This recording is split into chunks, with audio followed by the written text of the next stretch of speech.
Muy buenas tardes, licenciada. Muy buenas tardes, compañeros, compañeras y público en general.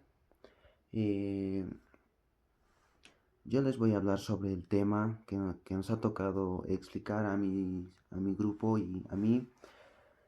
Es sobre las personas colectivas en el derecho civil. Eh, yo les voy a hablar sobre las personas colectivas, la cual es muy importante saber sobre este tema. Eh, Primero debemos entender qué es una persona colectiva, también llamada persona jurídica. ¿Esto qué nos quiere decir? Que es un grupo de personas que se unen con un fin común, como por ejemplo crear una empresa, una fundación o una asociación. Aunque no es una persona de, ¿cómo se puede decir?, de carne y hueso, pero la ley le da personalidad propia. Eso significa que puede tener derechos y obligaciones, igual que una persona individual, como por ejemplo una universidad, una cooperativa o una iglesia. Son personas colectivas. ¿Por qué? Porque pueden comprar bienes, firmar contratos y responder ante la ley. Eh, Otro ejemplo sencillo que les puedo dar es que pueden imaginar una comunidad campesina. Las personas del lugar se organizan para cuidar sus tierras y vender sus productos. Esa comunidad, al tener su reconocimiento legal, se convierte en una persona colectiva. Así también puede tener un nombre, un representante y una cuenta bancaria a su nombre. Y ahora bien, hay una diferencia clara entre una persona individual y una persona colectiva.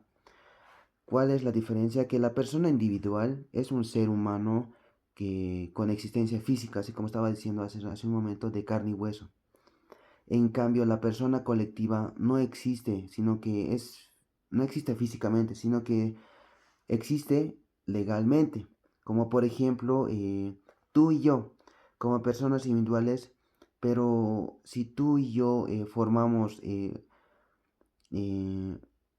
¿cómo se puede decir? Si tú y yo formamos una empresa llamada, ¿cómo se puede llamar? Productos Andino SRL, ya. Esa empresa es una persona colectiva. Nosotros actuamos por medio de ella y la empresa tiene su propio patrimonio y responsabilidades. Por otro lado, la ley boliviana en el Código Civil, en el artículo 52, dice que una persona colectiva es una agrupación de personas o bienes con un fin común, posible, lícito y reconocido por la ley. Y el artículo 54 también nos agrega que estas entidades pueden tener derechos y obligaciones, pero solo dentro de los límites de los fines para los cuales fueron creadas. ¿Esto qué significa? Significa que, por ejemplo, una fundación para ayudar a niños no puede usar su dinero para abrir un negocio personal, porque estaría fuera de su objetivo. También es importante saber que, que para crear una persona colectiva se necesitan tres cosas básicas. ¿Cuáles son esas tres cosas básicas? Que sería la primera, autorización o reconocimiento legal del Estado. Dos, representantes legales que actúan en su nombre. Tres, un patrimonio propio. O sea, ¿qué les quiero decir con esto? Bienes o dinero que pertenezcan a la entidad y no a las personas que le están formando. Otro ejemplo, para que entiendan mejor, les puedo dar que una asociación deportiva necesita inscribirse legalmente para tener presente un directorio que les represente y contar con sus propios recursos para sus uniformes, canchas y fondos para torneos, ¿verdad? Y por otro lado, en cuanto a los nombres, estas entidades pueden llamarse de varias formas, como persona, persona jurídica, persona moral, persona colectiva, persona ficticia. En Bolivia, ¿cuál se maneja más? En Bolivia se usa más el término persona colectivo. ¿Por qué? Porque resalta que está formada por un grupo de personas con un mismo propósito. ¿Y qué les puedo decir? Por último, las personas colectivas son muy importantes en nuestra sociedad, Gracias a ella existen empresas, universidades, cooperativas, sindicatos, comunidades campesinas y organizaciones sociales, ¿verdad?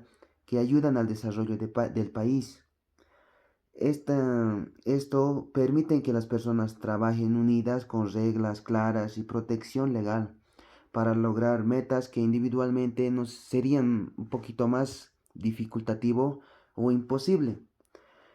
En resumen, con esta explicación de la persona colectiva, ¿qué les quiero hacer conocer o qué les quiero hacer saber? Es que las personas colectivas son una herramienta legal que organiza la cooperación entre personas a través de ellas. Se pueden realizar proyectos económicos, culturales y sociales con el fin de que esto beneficie no solo a sus miembros, sino también a toda la comunidad. Y eso sería mi breve explicación sobre la persona colectiva, ¿no? Y agradecerles por su atención y gracias, hasta luego. Buenas tardes, licenciado. Hoy voy a hablar sobre la evolución del derecho. Muestra cómo el derecho romano se mantuvo vigente a lo largo del tiempo. En la Edad Media, los juristas combinaron el derecho romano con el canónico y a las costumbres locales creando el ius comune a base de sistemas jurídicos. En el siglo XIX, en el Código Civil francés consolidó esos principios y influyó en la modernización de las leyes en Europa y en América Latina. Hoy en día, el derecho romano sigue presente en el derecho civil y comercial, adaptándose los desafíos de la globalización y a la era digital. En cuanto a la naturaleza jurídica, destacan conceptos como ser la personalidad jurídica. Hoy vamos a hablar sobre la personalidad jurídica. Se reconoce a personas e identidades como sujetos y obligaciones. 2. La personalidad jurídica que reconoce a la persona y a entidades como sujeto de derechos y obligaciones. La capacidad de obrar que permite ejercer los derechos y asumir deberes de manera responsable. Los derechos y obligaciones que equilibran la libertad individual con la responsabilidad social. La limitación legales que aseguran que los derechos se ejercen con respeto al orden público sin dañar a terceros. Gracias. Les voy a hablar sobre la clasificación de las personas colectivas, algunos ejemplos que existen en Bolivia y su marco legal. Como vimos en la teoría, una persona colectiva es una organización reconocida por la ley, que tiene derechos y obligaciones propias, pero no todas son iguales. Por eso se dividen en dos grandes tipos, de existencia necesaria y de existencia posible. Las personas colectivas de existencia necesaria. Las personas colectivas de existencia necesaria son aquellas que la ley obliga a que existan. No dependen de la voluntad de las personas, sino que su creación está establecida por normas legales. Un ejemplo claro son los municipios, los ministerios, las universidades públicas o los tribunales. Estas instituciones tienen que existir para que el Estado funcione y pueda cumplir sus funciones. Por eso su desaparición o su modificación solo puede darse mediante una ley. Las personas colectivas de existencia posible. En cambio, las personas colectivas de existencia posible nacen por decisión de las personas. Es decir, un grupo de personas se une para alcanzar un fin común, como formar una asociación, una fundación, una empresa privada o una cooperativa. Si este grupo cumple con los requisitos legales, puede solicitar su personería jurídica y así tener un reconocimiento legal. Y si ya no quieren continuar, también pueden disolverse. Como siguiente punto serían los ejemplos bolivianos reales. En Bolivia hay ejemplos importantes que vale la pena destacar. uno de esos sería la comunidad campesina, que es reconocida por la Constitución. Estas comunidades tienen autonomía, administran su territorio, practican la justicia comunitaria y conservan su cultura. En segundo serían los comités sin personería jurídica, como las juntas vecinales informales. Estas organizaciones no tienen un reconocimiento legal formal, pero sí cumplen un rol importante. Por ejemplo, como gestionar las obras o servicios básicos en sus barrios. En el marco legal nacional e internacional, toda esta estructura se respalda en un marco legal sólido.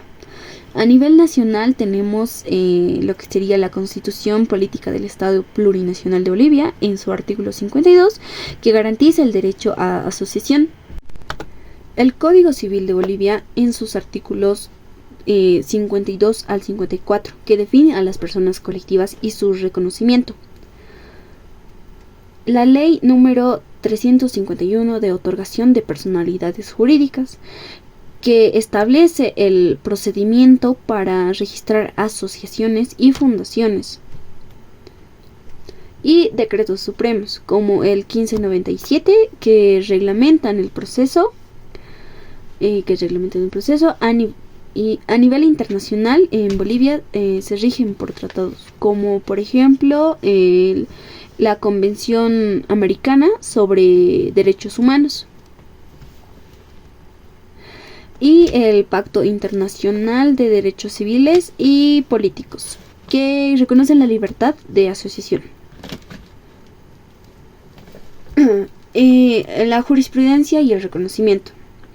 Además, la Tribunal Constitucional Plurinacional de Bolivia ha emitido sentencias que fortalecen el derecho de las organizaciones sociales e indígenas a obtener personalidad jurídica.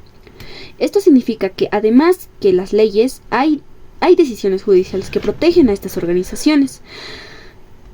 Y bueno, como conclusión final, en resumen, las personas colectivas son fundamentales para organizar la vida social y económica del país.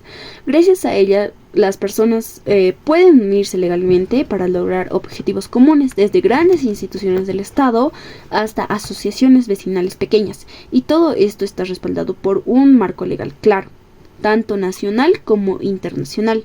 Por eso, comprender este tema no solo es importante en derecho, sino también en la vida diaria de nuestra sociedad.